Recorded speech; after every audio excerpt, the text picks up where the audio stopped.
नमस्कार दोस्तों, आज का हमारा विषय है कक्षा 7वीं हिंदी वसंत पाठ नंबर 1 हम पंछी उन्मुक्त गगन के।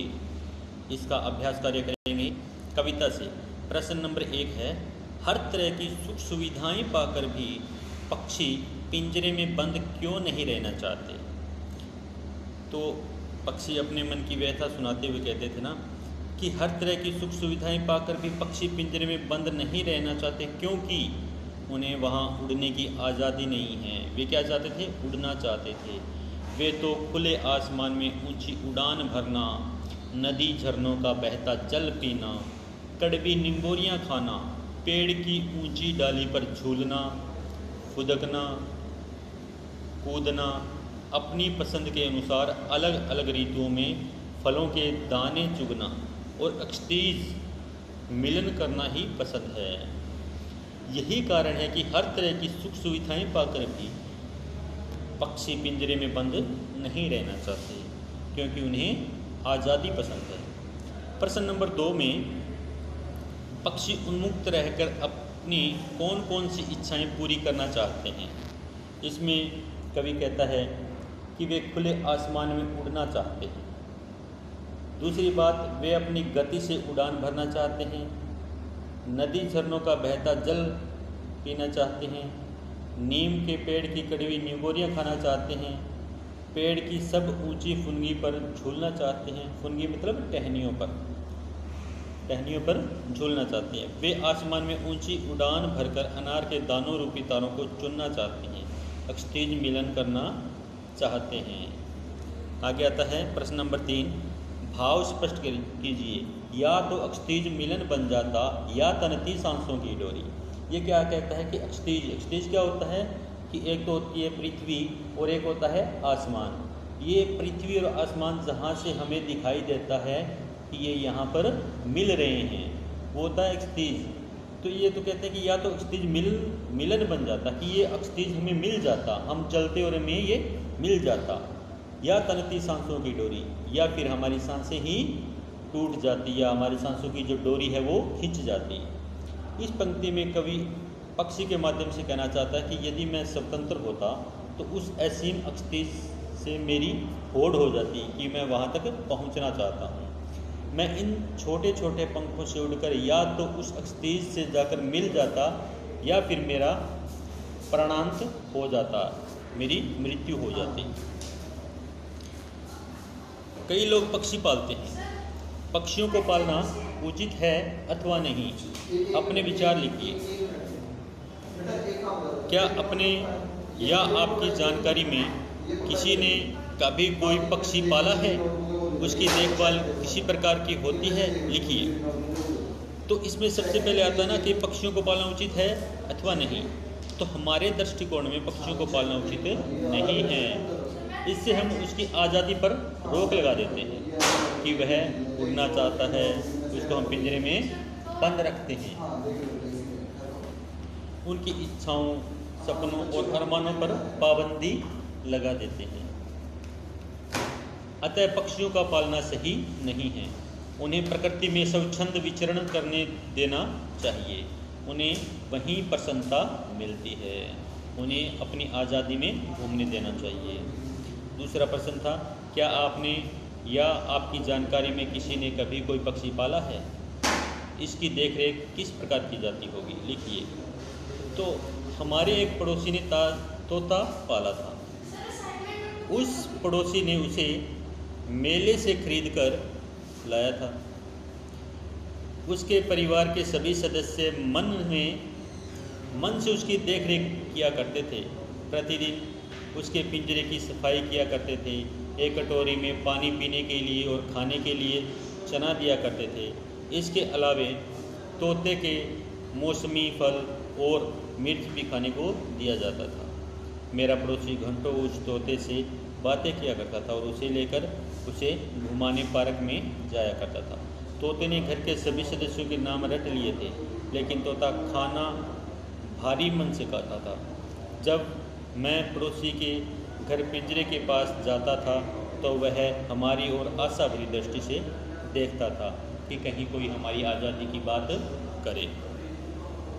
पक्षियों को पिंजरे में बंद करने से केवल उनकी आज़ादी का हनन ही नहीं होता, अपितु पर्यावरण भी प्रभावित होता है। इस विषय पर इस पंक्ति में अपने विचार लिखिए। पक्षियों को पिंजरे में बंद करके उनकी आज़ादी का हनन होता ही है, क्योंकि उनकी प्रकृति है उड़ना। उनका स्वभाव क्या है? उड़ना। पिंजरे में बंद करके हम उन्हें पराधीन बना देते हैं, उनको क्या कर देते हैं? बंदी बना देते हैं, जिससे उनकी आज़ादी तो समाप्त हो ही जाती है, साथ ही पर्यावरण भी प्रभावित होता है, क्योंकि पर्यावरण को संतुलित करने में भी पक्षियों का सहयोग रहता है। पक्षी आहार श्रृंखला को नियमित करते हैं, जैसे घास को टिड्डा खाता है, टिड्डे को पक्षी खाते हैं, और पक्षी न तो टिड्डे की संख्या अत्यधिक हो जाएगी तो फसलों को नष्ट कर देंगे, यदि टिड्डे न हो तो घास इतनी बढ़ जाएगी कि मनुष्य परेशान हो जाएगा। आगे ये अनुमान और कल्पना वाले हैं। आगे प्रश्न नंबर है भाषा की बात। श्रवण श्रृंखला और लाल किरण सी में रेखांकित शब्द गुणवाचक विशेषण है। कविता से ढूंढकर इस प्रकार के 3 और उदाहरण लिखिए। सवर्ण श्रृंखला यानी सोने की श्रृंखला, कनक तीलियाँ सोने की तीलियाँ, कटुक निंबोरी कड़वी निंबोरी, तारक अनार तारे रूपी अनार के दाने। भूखे प्यासे में द्वंद्व समास है। इन दोनों शब्दों के बीच लगे चिन्ह को सामासिक चिन्ह कहते हैं। इस चिन्ह से और का संकेत मिलता है, जैसे भूखे प्यासे, भूखे और प्यासे। इस प्रकार के 10 अन्य उदाहरण खोज कर लिखिए। दाल रोटी, दाल और रोटी, अन्न जल, अन्न और जल, सुबह शाम, सुबह और शाम, पाप पुण्य, पाप और पुण्य, राम लक्ष्मण, राम और लक्ष्मण, सुख दुख, सुख और दुख, तन मन, तन और मन, दिन रात, दिन और रात, दूध दही, दूध और दही, कच्चा पक्का, कच्चा और पक्का। बाकी अन्य बहुविकल्पीय प्रश्न हैं। हम पंछी उन्मुक्त गगन के पाठ के रचयिता कौन हैं? तो इस पाठ के रचयिता थे शिव मंगल सिंह सुमन। दूसरा है पक्षी कहाँ का जल पीना चाहते हैं? नदी झरनों का जल पीना चाहते थे। आगे आता है बंधन किसका है? किसका होता था बंधन? स्वर्ण श्रृंखला का, क्योंकि सोने की उसकी तीलियाँ बताई गई है।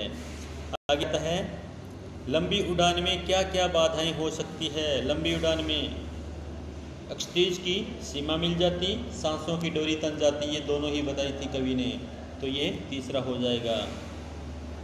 आगे आता है पक्षी क्यों व्यथित हैं? पक्षी क्यों व्यथित हैं? पक्षी को क्योंकि वे बंधन में हैं, क्योंकि वे आसमान की ऊंचाइयां छूने में असमर्थ हैं, क्योंकि वे अनार के दानों रूपी तारों को चुनने में असमर्थ हैं। तो इसमें आ जाएगा उपयुक्त सभी। तो इसमें चौथा यानी उपयुक्त सभी, ये वाला उत्तर हो जाएगा। ये आपका आगे आता है इस कविता का और तथा कवि का नाम लिखिए। तो कविता का नाम है हम पंछी उन्मुक्त गगन के और कवि का नाम है शिव मंगल सिंह सुमन। पक्षी कैसा जीवन जीना चाहते हैं? पक्षी एक स्वतंत्र जीवन जीना चाहते हैं, वो आज़ादी का जीवन जीना चाहते हैं। पक्षी ऊंची उड़ान के लिए क्या बलिदान देते हैं? पक्षी ऊंची उड़ान के लिए घोंसला, डाली का सहारा आदि सब कुछ न्यौछावर करने को तैयार हैं। उनका मानना है कि ईश्वर ने उन्हें सुंदर पंख दिए हैं, इसीलिए उनकी उड़ान में कोई बाधक न बने। अपने किन इच्छाओं को पूरा करने के लिए पिंजरे से आज़ाद होने के लिए व्याकुल हैं?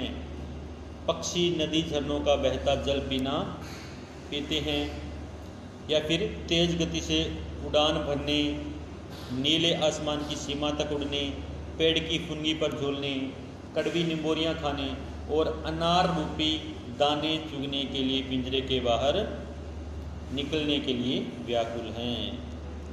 लघु उत्तरीय प्रश्न यह कहता है पिंजरे में पक्षियों को क्या क्या कष्ट है? क्या क्या कष्ट है?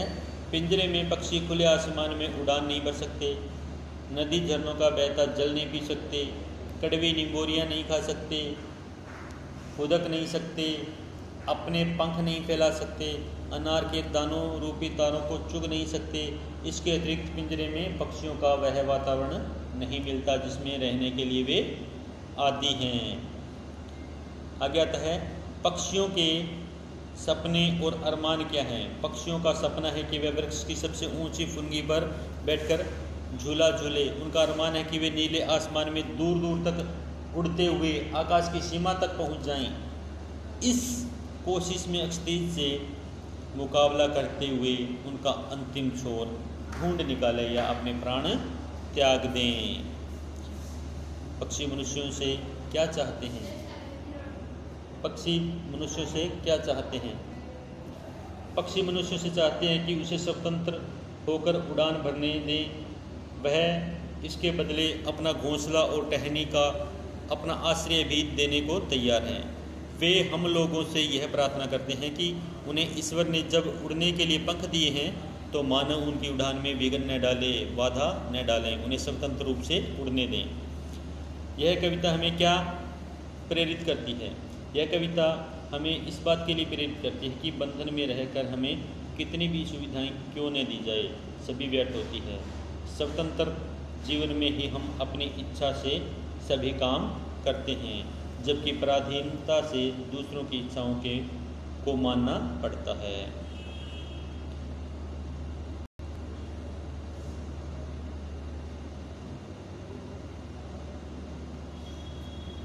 धन्यवाद दोस्तों।